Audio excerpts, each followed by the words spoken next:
PR পদ্ধতিতে বড় প্রবক্তা ছিলেন এরশাদ স্যার। এবং আমাদের দেশে যদি পরবর্তী ইলেকশনটা চিন্তা করি, আমি মনে করি এখন পিআর পদ্ধতি মানুষকে বুঝিয়ে করার মতো সময় আমাদের হাতে নাই। আর সাংবিধানিক একটা জটিলতাও আছে। আপনি যখন ট্রেডিশনাল ভোট থেকে পিআর পদ্ধতি নিয়ে আসতেছেন, এটা বেসিক স্ট্রাকচার অ্যামেন্ডমেন্ট হচ্ছে আমার ধারণা, সংসদের ক্যারেক্টার চেঞ্জ হচ্ছে।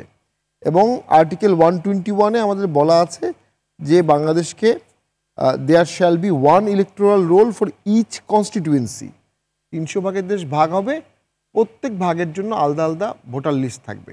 তাহলে এখানে কিন্তু ওই পিআর পদ্ধতিতে সারা দেশের জন্য ওয়ান সিঙ্গেল ভোটিংটা কিন্তু কনস্টিটিউশন কমপ্লিট করে না, কনস্টিটিউশন অ্যামেন্ডমেন্ট করতে হবে। আর কনস্টিটিউশন অ্যামেন্ডমেন্ট করতে ক্ষমতা এই সরকারের নাই, বিকজ আপনি অর্ডিন্যান্স দিয়ে কনস্টিটিউশন অ্যামেন্ডমেন্ট করতে পারবেন না, বা অ্যাড করতে পারবেন না, বা পরিবর্তন করতে পারবেন না, যে কারণে অনেক অ্যামেন্ডমেন্ট আমরা করতে পারি নেই। তাহলে সেক্ষেত্রে আলটিমেটলি যারা পিআরের কথা বলছে তারা মূলত একটা স্ট্যাটাস কো চাচ্ছে। কেন চাচ্ছে? স্থিতিবস্থা কেন চাচ্ছে?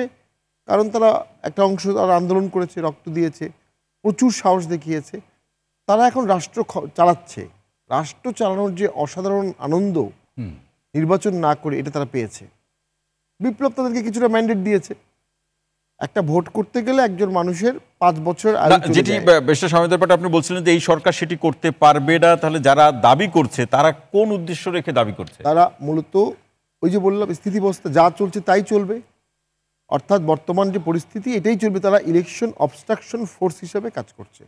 ইলেকশন যেন না হয়, ইলেকশন হলে সব হিসাব এলোমেলো হয়ে যাচ্ছে।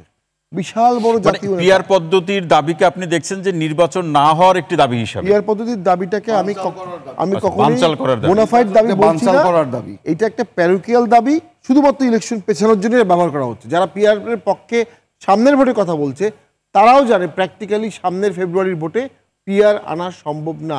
Nation is not ready for that. তাহলে কেন মানছে? যেন ভোটটা না হয়। ভোট না হলে তাদের কি লাভ হবে?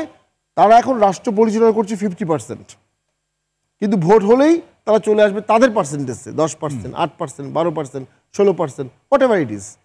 যে ক্ষমতাটা এখন তারা এক্সার্ট করতে পারছে সেই ক্ষমতা তখন তারা এক্সার্ট করতে পারবে না। সো পিআর আর কিছুই না। পিআর অ্যাট দ্য মোমেন্ট হচ্ছে শুধুমাত্র ভোট পেছানোর একটা পায়তারা। পিআর একটা পায়তারা ছাড়া কিছু না।